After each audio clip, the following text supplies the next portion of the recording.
Colin from Parish, and today I'm going to show you how to make some Irish soda bread. Irish soda bread actually comes from Native America and was brought to Ireland in around the 1800s. Originated from Native Americans and was brought back by early settlers. Soda bread is really a poor man's bread. It doesn't require any yeast, it takes very little time, and it's actually suited to the climate in Ireland. So Ireland's a very wet country, so we don't grow this sort of fine flour that you need for bread.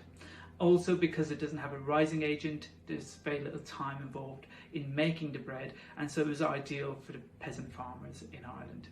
So that's a little bit about the bread. Let's crack on with making it. So I've already weighed out 250 grams of plain flour. I've got another 250 grams of wholemeal flour.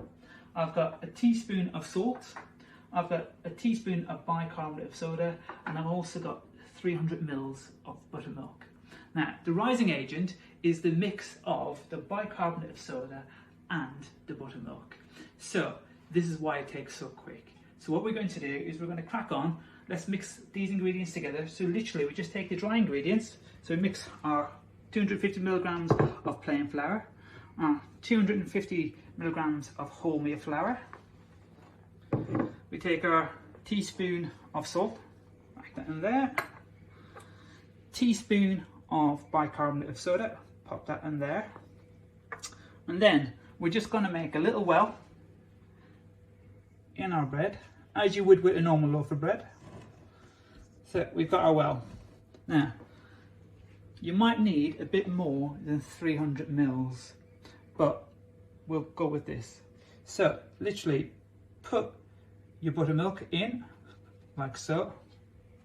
Now, take your hand, like a claw, and literally just begin to mix.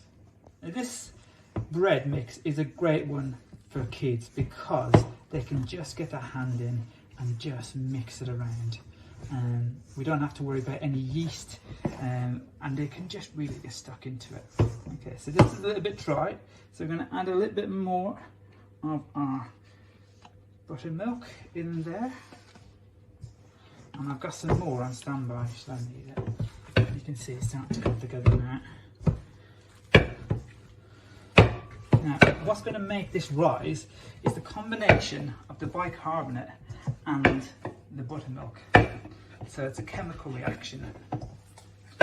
So, as you can see, this is a little bit sticky now. This is kind of what we want. I'm just going to pop a little bit of flour on here. Pop that in there. The flour on there. I'm just going to turn this out.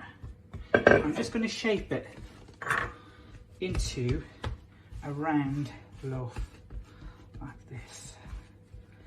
Okay, so we don't need this bread because we're not trying to lengthen any of the gluten. We're just shaping it into a little bit of a ball like that, and then I'm just going to flatten it. As you can see, that's what it looks like. Now it does look rustic, and that's fine. This is how it should be.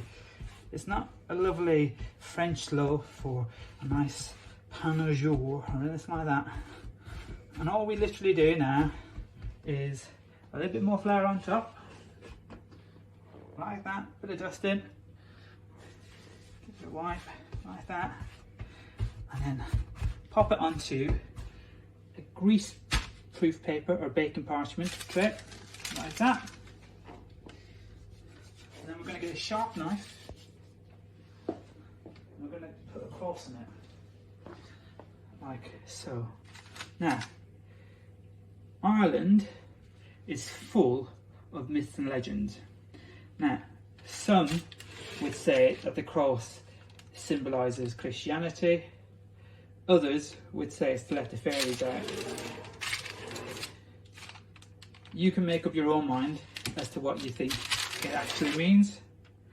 At the end of the day, it's a loaf of bread and it tastes good, and that's all that counts. You want to go down about 3/4 of a way down, or about halfway, depending on how adventurous you feel. Then this goes into the oven at 200 degrees for about half an hour.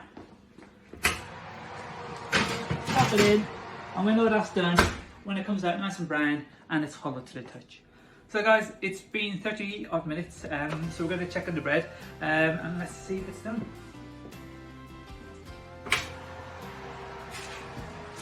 Okay, so this is the end result. So as you can see, it's nice and golden brown. We pick it up, it sounds hollow to the touch, as you can hear. There. We put that on here. Now, we don't usually have a hard crust on this, so what we would do is take a damp tea towel, place it over the top and let it cool down, and that way then you'll have a nice soft crust. Now for me, I like this warm, bit of butter, bit of jam, and it's happy days. Okay guys, that's it. Go to Milan Mahagaf a Geistocht Lum August Slongful. Thank you very much for listening, and goodbye.